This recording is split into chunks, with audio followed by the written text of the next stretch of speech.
Are the whispers of Satan a type of OCD? Ever had the thought that you haven't properly made wudu, or that you may have forgotten to recite something while you are praying, or maybe an unwanted negative thought about God or about religion? Most people experience unwanted thoughts. Most people can ignore them without thinking twice. Some people, however, are unable to stop the unwanted thoughts from completely consuming their lives, becoming unwanted, obsessive, and repetitive actions. This is usually diagnosed as a mental health or anxiety disorder known as OCD, or obsessive-compulsive disorder. But when these obsessions are related to religion, it becomes a specific classification of OCD known as scrupulosity, or specifically for Muslims, al-waswas al-khahri.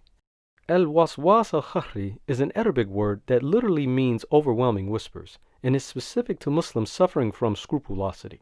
Both al-waswas al-khahri and scrupulosity refer to intrusive thoughts that cause cognitive dissonance.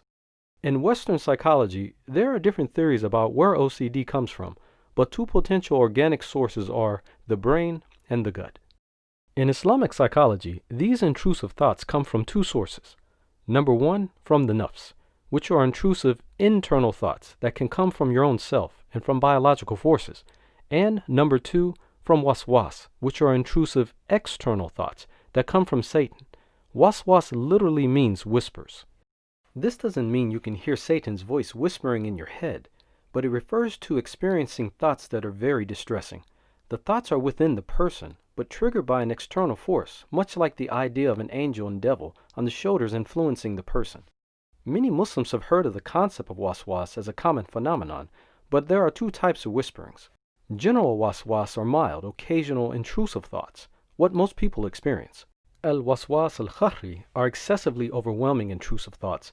This is the medical subset of OCD, a condition known clinically as scrupulosity. So what exactly is scrupulosity? It is when a worshiper of any religion is preoccupied with religious matters beyond normal limits, when the preoccupation is extremely distressing, and when the preoccupation negatively impacts the daily functioning of a person. You can see this in action in the three common types of al-waswas al-khahri as seen in clinical settings.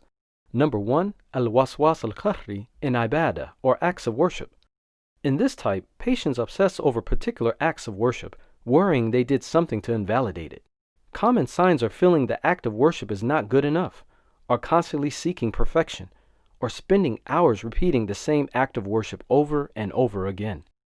Number two, al-waswas al-khahri in tahara, or purity. In this type, patients are excessively concerned about spiritual, physical, and or ritual acts of purity.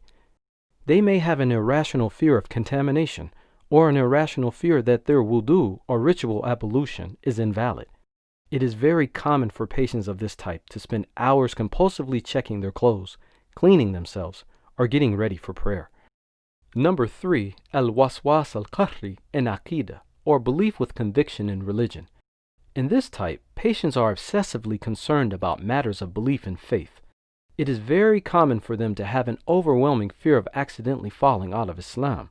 For example, they may obsess over a negative thought they had about God or Islam, and worry that they are no longer Muslim. This can cause them to repeat the declaration of faith, or the Shahada, more than 100 times a day. And when they are unable to say the Shahada, they can feel physically distressed and overly anxious. So what's the treatment for al-waswas al-khahri? Many people believe that these mental health disorders are a result of or a sign of low iman or faith. It is extremely important to know that they are not a result of low iman or faith.